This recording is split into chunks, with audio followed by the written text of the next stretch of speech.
नमस्कार, आप देख रहे हैं डेली भारत और मैं हूं आपके साथ गरिमा त्रिपाठी। शामिली पहुंचे आसपा सुप्रीमो व सांसद चंद्रशेखर रावण ने उत्तर प्रदेश के मुख्यमंत्री योगी आदित्यनाथ पर जमकर निशाना साधा। उन्होंने महाकुंभ में हुई मौतें, अयोध्या में बेटी के साथ हुई दरिंदगी, गोरखपुर में हुई हत्याओं पर गोरखपुर में हुई हत्याओं व उत्तर प्रदेश में हो रहे एनकाउंटर पर प्रदेश की सरकार पर जमकर निशाना साधा।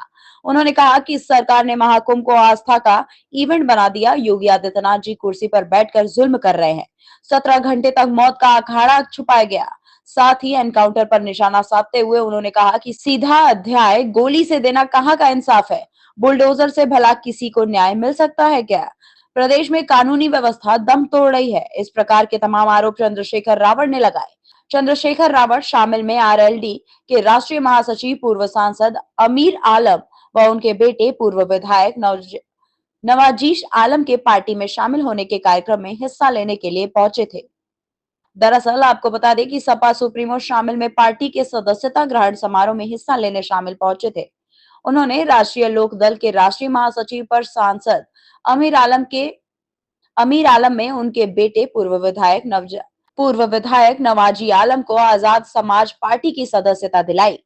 इसी दौरान उन्होंने कार्यकर्ताओं को संबोधित करते हुए उत्तर प्रदेश सरकार पर जमकर निशाना साधा और उत्तर प्रदेश के मुख्यमंत्री योगी आदित्यनाथ पर जमकर तंज कसे। उन्होंने कहा कि महाकुंभ में काफी मौतें हुई हैं, अयोध्या में बेटी के साथ दरिंदगी हुई है, गोरखपुर में लगातार हत्याएं हो रही हैं, साथ ही उत्तर प्रदेश में एनकाउंटर चल रहे हैं। क्या गोली से इंसाफ दिलाया जाना चाहिए? यदि गोली से इंसाफ देने के लिए यदि गोली इंसाफ देने के लिए है तो फिर कोर्ट को बंद कर देना चाहिए। उन्होंने कहा कि बुलडोजर से कभी किसी को न्याय मिल सकता है। उत्तर प्रदेश में लगातार कानूनी व्यवस्था दम तोड़ रही है। हालात बद से बदतर हो चुके हैं, लेकिन किसी की कोई कानूनी सुनवाई नहीं होने वाली। प्रशासनिक अधिकारी उत्तर प्रदेश सरकार को बचाने में जुटे हैं। उन्होंने आरोप लगाया कि महाकुंभ में जो आस्था का प्रतीक है, उसको इवेंट बना दिया गया है। उत्तर प्रदेश के मुख्यमंत्री कुर्सी पर बैठकर जुल्म कर रहे हैं। लगातार 17 घंटे तक महाकुंभ में हुई मौतों का आंकड़ा छुपाया गया। क्या ये सही है? साथ ही उन्होंने उन धर्माचार्य का स्वागत किया जिन्होंने कुंभ में हुए हादसे पर तंज कसा है। रावण ने कहा कि धर्माचार्य को भी सरकार का पक्ष नहीं लेना चाहिए। जो घटनाएं सत्य है, लगातार हो रही हैं, उनका विरोध करना चाहिए, उनके खिलाफ जमकर बोलना चाहिए। क्या उनकी लाशों की बीजेपी सरकार। देखिए सर, आप कहोगे फिर चंद्रशेखर ने विवादित बयान दे दिया। सच को आंच नहीं होती। मैंने बहुत दिन पहले कहा था कि ये जिस तरह आस्था का इवेंट बनाया जा रहा है, इसका खामियाजा भुगतना पड़ेगा। लेकिन भुगतना किसको पड़ा? जनता को। अगर इस तरह से किसी को मोक्ष मिलता है तो हिंदू संस्कृति के अनुसार तो मोक्ष के लिए आदमी सैकड़ों साल तपस्या करता है, तमाम तरह के त्याग करता है। तो फिर जो औरों को मोक्ष देने की बात करते हैं, पहले उनको ही मोक्ष ले लेना चाहिए। जिन्होंने ये घटिया टिप्पणी की, वो सरकार हो या कोई धर्माचार्य हो, मैं ऐसे लोगों को बहुत जिम्मेदार से कहता हूं कि देश को भी आपकी जरूरत नहीं, आपको भी। और ये जनता, जिस जनता को आपने ये दर्द दिया है मुख्यमंत्री जी, ये जनता आपको भी बहुत जल्द मोक्ष देगी उत्तर प्रदेश से निकाल के। मेरी बात को आप याद रखें। आप ये समझिए, किसी ने अपना बेटा खो दिया, किसी ने अपना पति खो दिया, किसी ने अपना भाई खो दिया, किसी ने अपनी बच्ची खो दी, किसी ने अपनी बहन खो दी। एक सुई नहीं बर्दाश्त कर सकते आदमी। और आप फोटो नहीं देख पाओगे मेरे फोन में। गोरखपुर के लोग, क्योंकि मैं वहां चुनाव लड़ के आया था, वहां के लोगों ने भेजे मुझे, आप फोटो नहीं देख पाओगे। यहां से नीचे का शरीर नहीं है, इस तरह चिकले गए हैं और जानवरों की तरह उठा के फेंक दिए गए। और एक ही मीडिया की रिपोर्ट है कि 1500 लोग मिसिंग है और छिपा रहे हो। और मैंने अभी ये बताया, कोलकाता के लोगों को कोलकाता भेज रहे हो, बंगाल के लोगों को बंगाल भेज रहे हो, हरियाणा के लोगों को हरियाणा भेज रहे हो, कि पूरा सिस्टम सिर्फ लाशों को इधर उधर भेज के संख्या कम करने और आंकड़े छिपाने पे लगा रहा, जो सिस्टम कहता है कि हम बहुत अच्छी कानून व्यवस्था है। मैं बड़े दुख तकलीफ के साथ उन परिवारों के प्रति संवेदना प्रकट करता हूं और कुदरत से प्रार्थना करता हूं कि उनको दुख सहने की शक्ति दें। इसका दुख के समय में मैं उनके लिए, क्योंकि मैं उस शक्ति में नहीं, वरना तो उनको न्याय दिलाने के लिए जो भी इसमें आरोपी है, जिनकी लापरवाही से, उन पर भी कार्रवाई करता और कम से कम 1-1 करोड़ रुपए का मुआवजा उन परिवार को देता जिन परिवार ने अपने लोग को।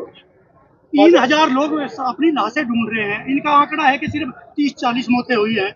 सर, इनका बस चलेगा तो ये कफन छिपा लेंगे। आप देख तो लो, सत्ता में बीजेपी के लोग हैं, मुख्यमंत्री कुर्सी बचाने के लिए एडी चोटी का जोर लगा रहे हैं और कोशिश कर रहे हैं कि धर्माचार्य उनके पक्ष में बयान दे, और कुछ धर्माचार्य सीमाओं को लांघ के कर भी रहे हैं, लेकिन अच्छे धर्माचार्य भी हैं जो स्पष्ट सवाल खड़ा कर रहे हैं। अभी आप जिस तरीके से पापियों के बारे में बताया था कि पापी जाते हैं खाने के लिए, तो विपक्ष आधे से ज्यादा गया वहाँ पे, तो क्या मानते हैं कि विपक्ष में भी पापी की जैसे मीडिया के लोगों ने चलाया वो, आप ही ने बोला था। मैंने तो ये बयान दिया कि जिसको हिंदू धर्म की मान्यता आपने पढ़ा है, भविष्य पुराण आपने भविष्य आप अपने नाम बता दो, और भविष्य पुराण शिव पुराण पढ़ा तो आप बताओ, तो मैं आपको अध्याय बता दूंगा जिसमें ये मान्यता है कि गंगा में जाके, और हम यहाँ रहते हैं सहारनपुर में, हरिद्वार इसी यही मान्यता के साथ जाते हैं कि वहाँ अंतिम समय में की मोक्ष प्राप्ति होती है, पाप धुलते हैं, इसलिए जाते हैं लोग। और ये मेरी थोड़ा ये हिंदू धर्म के धर्माचार्यों का बयान है, जो ज्योतिश्वर पीठ के जो हैं शंकराचार्य, उन्होंने कहा कि बिल्कुल सही बयान दिया है, वो नहीं शायद आपने सुना। आप तो मीडिया के लोग, आप धर्माचार्य थोड़ा ही हो, तो शास्त्रार्थ करा लो, पता लग जाएगा आपको कि मैंने गलत कहा सही कहा। और अगर मैंने गलत किया होता तो मुख्य यहाँ तो सरकार 1 मिनट में मुकदमा लिख देती है, अगर मैंने गलत कहा होता क्यों नहीं लिख पा रही। शंकराचार्य ने भी नसीहत दी है मुख्यमंत्री को, है शंकराचार्य ने नसीहत दिया है कि मुख्यमंत्री को इस पद पर रहने लायक नहीं है आप। देखिए, जो मुख्यमंत्री अपनी कुर्सी के चक्कर में संवेदना भी खत्म कर दे, लोगों के दर्द का मजाक उड़ाए, झूठ बोले, आंकड़ा छिपाए, नैतिकता के आधार पर तो उनको खुद ही इस्तीफा देना चाहिए था, और वो नहीं देना चाहते तो वो कुर्सी से चिपके, जनता दूर कर देगी। आप कई बार आजम खान साहब से भी मिल चुके हैं, क्या आने वाले समय में वो भी आपके साथ आ सकते हैं? आज इनकी बात कर लो, आमिर आलम साहब की। ये इतने बड़े नेता, 2 बार के पूर्व MP, 3 बार के MLA, उनके बेटे, ये इतना बड़ा परिवार, और आज जो हजारों की संख्या में इनके साथियों ने, 2-3 जिलों के, 4 जिलों के लोगों ने जो आजाद समाज पार्टी में आस्था और विश्वास दिखाया है, मैं इनका धन्यवाद करता हूं, और मैं इनको विश्वास दिलाता हूं कि जिन भावनाओं के साथ वो आजाद समाज पार्टी के साथ जुड़े, हम मिलके पश्चिम और पूरे प्रदेश और देश की सेवा करेंगे, और इनका योगदान पूरे प्रदेश और देश में रहेगा। आप एनकाउंटर पे सवाल उठा रहे थे, एनकाउंटर जो फर्जी किए जा रहे हैं, क्या अभी शामली में भी एनकाउंटर हुआ है जिसमें STF के इंचार्ज की भी मौत होगी? मुझे बहुत तकलीफ है कि STF के हमारे इंचार्ज की जान गई, लेकिन ये जो इनकाउंटर का दौर है, ये आज पहली बार नहीं हो रहा है, लेकिन इनकाउंटर के नाम पे जिस तरह से बहुत सारे लोगों को गोलियां लगी और कोर्ट में केस चल रहे हैं, आप नहीं जानते इनकाउंटर हो रहे हैं या इनकाउंटर कराए जा रहे हैं। आप इस बात को नहीं नकार सकते, ये कोर्ट कह रहा है, मैं नहीं कह रहा हूं कि उत्तर प्रदेश की कानून व्यवस्था दम तोड़ चुकी है। उत्तर प्रदेश के अधिकारियों को नसीहत सुप्रीम कोर्ट के जज दे रहे हैं, मैं नहीं दे रहा हूं। मैं आपको स्पष्ट तौर पर कहना चाहता हूं, मैं किसी क्रिमिनल का बिल्कुल किसी तौर पर नहीं कहता कि उसको छोड़ा जाए, लेकिन उसके लिए कोर्ट है, उसका रास्ता कोर्ट है, कोर्ट बंद करा दो। आप कह दो मुख्यमंत्री कोर्ट बंद कर देंगे बुलडोजर को, और अगर इस कार्रवाई को आप सही मानते हो तो कल आप मीडिया के लोग भी आलोचना करके देख लेना, आपके साथ भी हो सकती है अगर आप इसको सही मानते हो। फिर आप कहते फिरोगे कि हमारी आवाज उठा दो, तो मैं तो वो बता रहा हूँ। आपने देखा TV9 के पत्रकार के साथ क्या हुआ, आपने देखा किस तरह से उसको बाहर निकाला गया, किस तरह उसको धक्के मारे गई। आप मीडिया के साथी बताओ, हाथरस में कैसे मीडिया को रोका गया था, इसको लोकतंत्र मानते हो आप? मैं फिर कह रहा हूँ, अन्याय करने वाले से अन्याय सहने वाला दोषी होता है। हम आवाज उठा रहे हैं, और आपको भी अन्याय के खिलाफ मुखर होकर आवाज उठानी चाहिए। आज कोई पत्रकार बताओ जो नहीं बोल रहा हो, हर पत्रकार ने मुख्यमंत्री सवाल कहा कि आपने आंकड़े छिपाए। ऐसे मुख्यमंत्री को आप अच्छा मुख्यमंत्री मानते हो?